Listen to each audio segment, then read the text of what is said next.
Well, I shouldn't answer any questions on the subject, but I will. There's all kinds of people watching this that are long Bitcoin, and there's nobody that's short, and nobody wants their windpipe stepped on. I don't blame them. I don't like people who step on my windpipe. But I would say this, that if the people in this room owned all of the farmland in the United States,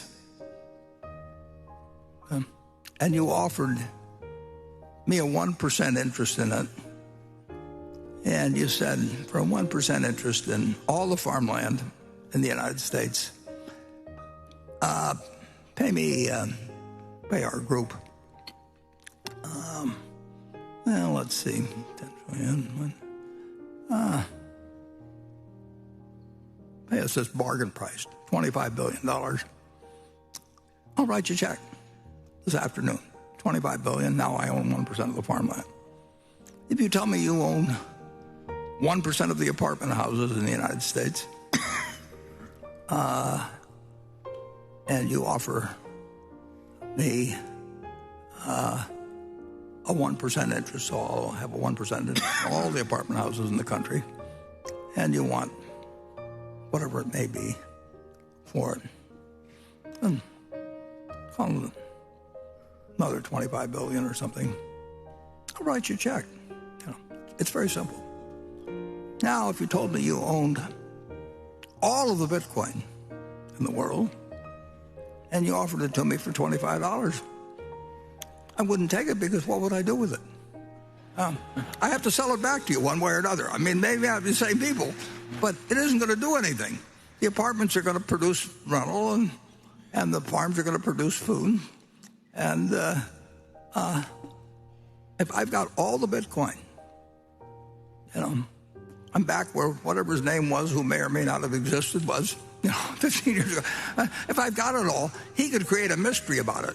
But everybody knows what I'm like. I mean, so if I'm trying to get rid of it, people will say, well, why should I buy some Bitcoin from you? I mean, why don't you call it Buffett coin? Make your own or something. Do something. But I'm not going to give you anything for it. And you'd be right, incidentally. But that explains the difference between productive assets and something that depends on the next guy paying you more than the last guy got. Now, net, if you look at it, a lot of commissions have been paid, and there's all kinds of frictional costs that are very real that somebody has paid to a bunch of people who facilitate this game.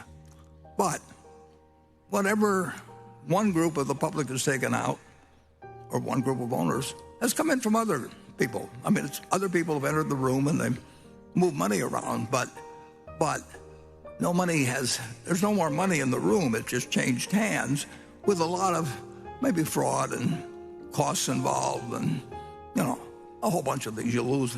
You forget the numbers or forget the equation. And you can do that with a lot of things. I mean, it's been done throughout history. Certain things have value that don't produce something tangible. I mean, you can say a great painting, probably will have some value 500 years from now. May not, but the odds are pretty good that if it was a big enough name, at some point, there will be a few things. I mean, you can find something. If somebody wants to sell you a pyramid or something, and you can charge the viewers, or it'll be around a long time and won't produce anything. But people will find it interesting to go there because I've read about the pyramids. But basically,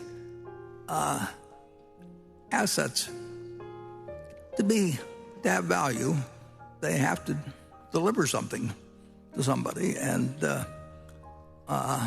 there's only one currency that's acceptable in the United States. I mean, you can come up with all kinds of things. We can put up Berkshire coins, or we can put up Berkshire money or anything like that. But we get in trouble, I guess, if we call it money. But in the end,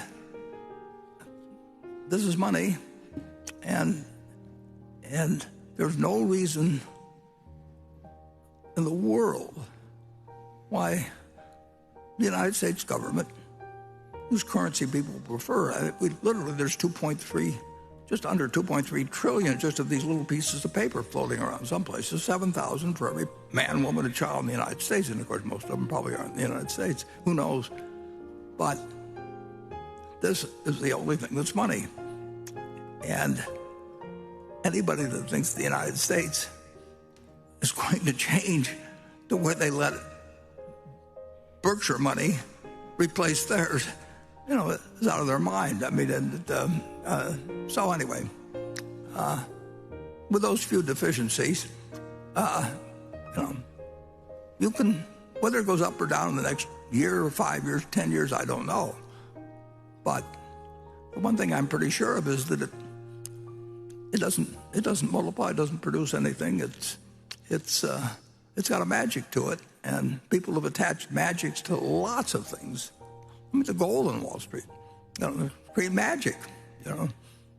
We are not an insurance company; we're a tech company. Well, they're an insurance company, but a dozen people or so have raised a lot of money. They just say, just don't pay any attention to the fact that we sell insurance. We are a tech company. Well, in the end, they wrote insurance, and overwhelmingly, they've lost a lot of money since then. You can make up things that work well in getting money from other people, and that's why